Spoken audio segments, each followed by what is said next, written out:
नमस्कार दोस्तों इस वीडियो में मैं आपको न्यू पेंशन स्कीम के खाते से प्रीमेच्योर एग्जिट के लिए फॉर्म कैसे भरें उसके बारे में बताऊंगा।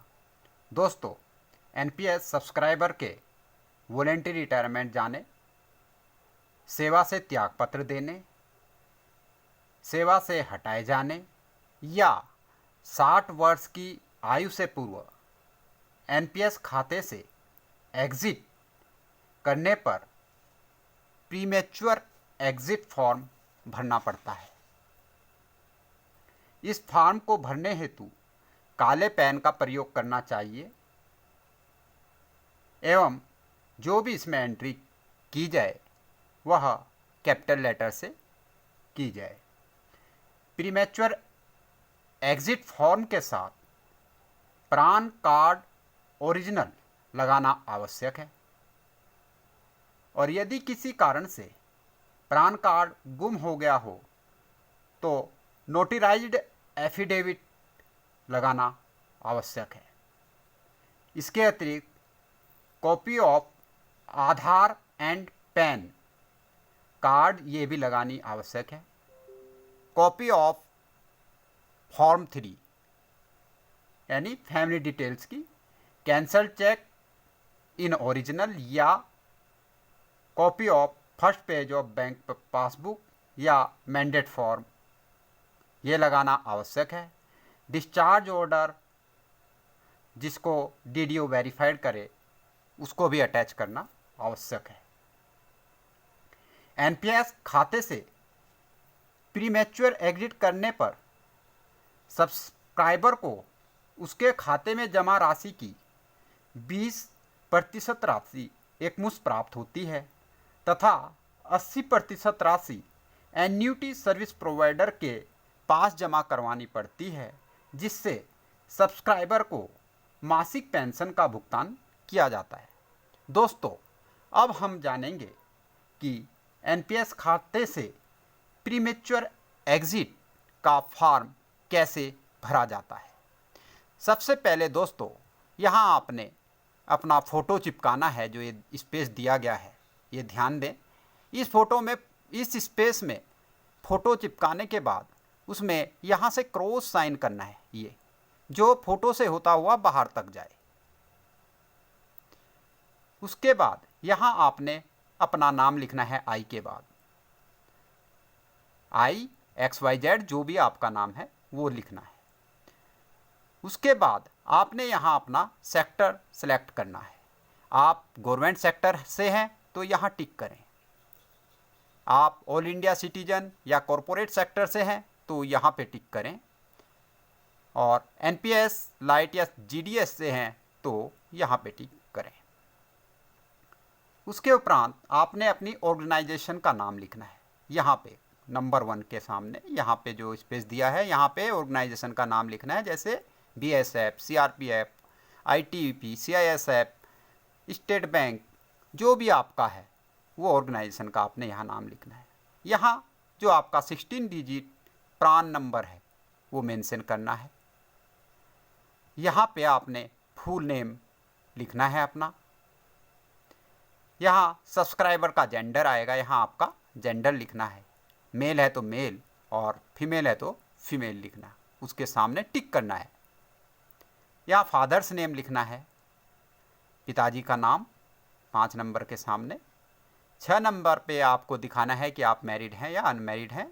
अगर मैरिड हैं तो मैरिड को टिक करें, अनमैरिड हैं तो अनमैरिड के सामने टिक करें, और अदर्स हैं तो अदर्स भी अनमैरिड के ही सामने टिक होगा। Maiden name in case of female married unsubscriber यहाँ लिखना है। Spouse name only if subscriber is married and spouse is alive. यदि शादीशुदा है सब्सक्राइबर तो लेडी के मामले में जेंट्स का नाम आएगा और जेंट्स के मामले में उनके वाइफ का नाम यहाँ पे आ जाएगा। स्पाउस का जेंडर मेल है या फीमेल है वो यहाँ आपने टिक कर देना है। Date of resignation oblique exit, मतलब जब आप जिस डेट से आप सेवा से एग्जिट कर रहे हैं, जैसे रेजिग्नेशन पे, वॉलेंटरी रिटायरमेंट पे या किसी और रीज़न से, तो यहाँ वो डेट मेंशन करनी है जो आपके ऑर्डर में लिखी होगी, डिस्चार्ज ऑर्डर में। यहाँ आपने डेट ऑफ बर्थ लिखना है, और डेट ऑफ बर्थ जो आपके पैन कार्ड पे मेंशन है, यहाँ पे DDMMYYYY की, यानी 15/015, मंथ अगर 9 सितंबर है तो 09, और अगर ईयर आपका 2003 है तो 2008, 2009, 2010, जो भी आपका ईयर है वो लिख देना है, या 20070, 200, यानी जो भी आपका बर्थ का ईयर है इस फॉर्म में लिखना है। आधार कार्ड, यहाँ आपने अपना आधार कार्ड का नंबर मेंशन करना है 12 के सामने। 13 है पैन, यहाँ आपने अपना पैन कार्ड मेंशन का नंबर मेंशन करना है, जैसे जो भी आपका पैन नंबर हो वो मेंशन करना है। उसके उपरांत आपने 15 को KYC नंबर, ये आपने ब्लैंक छोड़ देना, यहाँ कुछ नहीं लिखा जाएगा। आपने यहाँ लिखना है 15 में, are you a politically exposed person, yes और नो, इसमें से जो भी आप हो वो यस हैं तो यस और नो है तो no. Are you related to a politically exposed person, यहाँ भी यस और नो, जो भी आप हो वो लिख दें। Do you have any history of conviction under any criminal proceedings in India और अब्रॉड, कहीं भी भारत या बाहर अगर कोई भी क्रिमिनल प्रोसीडिंग में आप इन्वॉल्व हैं तो वो ज़रूर लिखें, या कन्विक्टेड हुए हैं तो यस और नो लिखें। If yes please provide details, अगर आपने यहाँ यस लिखा है तो यहाँ आपको नीचे डिटेल मेंशन करनी है कि क्या कन्विक्शन हुआ था। कॉन्टैक्ट डिटेल्स, यहाँ आपने मोबाइल नंबर लिखना है, मोबाइल नंबर वही लिखना है जो आपने NSDL की साइट में अपडेट करवाया हुआ हो, यहाँ किसी और का alternate mobile number. Email ID भी वही लिखवानी है जो आपने NSDL की साइट पे दी हुई हो। Then subscribers full address in pin code with pin code, ये आपने अपना फुल एड्रेस लिखना है और उसमें पिन कोड भी मेंशन करना है। अनकम्प्लीट एड्रेस ना लिखें, इसको फुल एड्रेस क्लियर लिखें और पिन कोड मेंशन करें। अब यहाँ बैंक की डिटेल पूछेगा, बैंक अकाउंट नंबर यहाँ आपने मेंशन करना है, 20 के सामने जो ये ब्लैंक स्पेस है यहाँ पे बैंक अकाउंट नंबर आएगा। यहाँ बैंक का नाम आएगा, अगर SBI तो state bank of India, PNB है तो Punjab national bank of India, union bank of India, ICICI bank, HDFC, जो भी आपका बैंक है वो लिखें। Bank branch name and address, branch का नाम लिखें, अगर आपका है राजपुर रोड तो राजपुर रोड लिखें, मसूरी है तो मसूरी लिखें, दिल्ली है तो दिल्ली लिखें, कुछ जो भी बैंक ब्रांच का नाम है वो लिखें और उसका पूरा एड्रेस लिख दें। IFSC कोड, यहाँ अपना बैंक का IFSC कोड लिखना है जिस भी ब्रांच में आपका अकाउंट है। SBI का तो SBIN 000 जो भी हो, या 40189289 जो भी है, एनीथिंग। उसके उपरांत आपने सेक्शन C में विड्रॉवल की डिटेल डालनी है। Would you like to withdraw full amount, full amount तभी विड्रॉ होगा जब आपका 1 लाख से कम है तो नो लिखना है यहाँ। अगर 1 लाख तक ही है आपका केस खाते में बैलेंस तो आपने यस कर देना है। Would you like to have normal withdrawal, इसको आपने यस करना है, नॉर्मल विड्रॉवल आप कर रहे हैं। अब आपने ये डिटेल नीचे प्रोवाइड करानी है कि percentage of corpus opted for lump sum withdrawal, ये मैक्सिमम 20% है तो यहाँ आपने 20 कर देना है। अगर आप कम चाह रहे हो तो कम लिख दें, लेकिन मुझे नहीं लगता कोई कम चाहेगा, सो 20% लिख दें। और 80% को आपने एन्यूटी प्रोवाइडर के पास भेजना है, तो पेंशन के लिए तो ये एन्यूटी प्रोवाइडर का 80 और यहाँ टोटल 100 हो जाएगा आपका। यहाँ 100 लिखना है, यहाँ 80 लिखना है, 20 लिखना है। अब ये कहता है एन्यूटी डिटेल्स के बारे में बताता है सब्सक्राइबर की। सेलेक्ट एन्यूटी सर्विस प्रोवाइडर, इनमें से आपने एन्यूटी सर्विस प्रोवाइडर सेलेक्ट करना है। इसमें life insurance corporation, ICICI prudential life insurance, star union Daiichi life insurance company limited, HDFC life insurance company limited, SBI life insurance company limited, इसमें जो वह presently चल रही है वह अच्छी एन्यूटी जो दे रही है, और बेस्ट एन्यूटी के लिए LIC अभी दे रही है। सो यहाँ LIC को कर दें, या आप इसका रिसर्च कर लें कि कौन सा मेरे लिए बेटर होगा, इनमें से उसको चूज करके उसके सामने टिक कर दें। सेलेक्ट एन्यूटी स्कीम, अब स्कीम को सेलेक्ट कराना है। Annuity for life with return of purchase price on death, annuity payable for life with 100% annuity payable to spouse on death of annuitant, annuity payable for life with 100% annuity payable to spouse on death of annuitant with return on purchase of annuity, NPS family income option, default annuity है ये, other जो भी आपने कोई specify करनी है। इसमें से बेस्ट शायद मेरे सोचने से annuity payable for life with 100% annuity payable to spouse on death of annuitant with return on purchase of annuity है, लेकिन आपको जो सही लगे वो आप यहाँ चूज करके उसके सामने टिक कर दें। और अगर कोई इनमें से भी नहीं लग रहा है तो आपको अगर कोई अदर स्पेसिफाई करने हैं तो मेंशन कर दें, लिख दें उसको।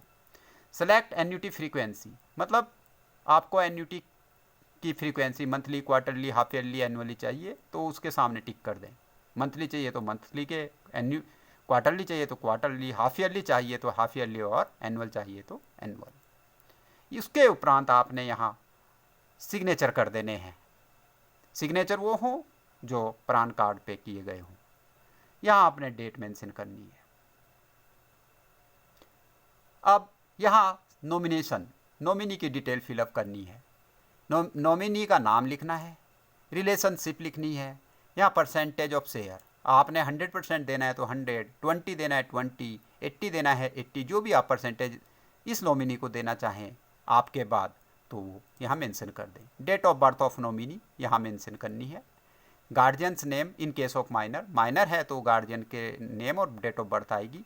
फिर यहाँ कॉन्टैक्ट डिटेल लिखनी है, एड्रेस लिखना है टोटल, और guardian signature in case of minor, अगर छोटा है तो यहाँ गार्जियन के सिग्नेचर भी होंगे, ये ध्यान रखें। अगर आपने ऊपर 100% नहीं लिखा है, 80 लिखा है, तो आपको सेकेंड नॉमिनी भी देना पड़ेगा 100 करने के लिए। सो यहाँ सेकेंड का आप सेम लिख दें और यहाँ परसेंटेज मेंशन कर दें। अगर आप ऊपर 40 लिखते हैं, इसके बाद 20 ही लेते हैं, 3 को देना है आपने तो थर्ड को भी कर दें, थर्ड की भी सेम है। और इन तीनों का टोटल 100% होना चाहिए, या किसी एक को देना है तो उसका टोटल फर्स्ट में ही 100% हो जाएगा। उसके उपरांत आपने यहाँ स्पाउस की डिटेल डालनी है, फुल नेम डालना है, आधार नंबर डालना है, पैन नंबर डालना है और डेट ऑफ बर्थ डालनी है। डिपेंडेंट मदर अगर हैं तो उनकी डिटेल डालनी है। डिपेंडेंट फादर अगर हैं तो उनकी डिटेल डालनी है। और चाइल्ड 1, 2, 3 इन सभी की डिटेल यहाँ डालनी है। ये सब डालने के उपरांत आपने यहाँ आई हेयर बाय डिक्लेयर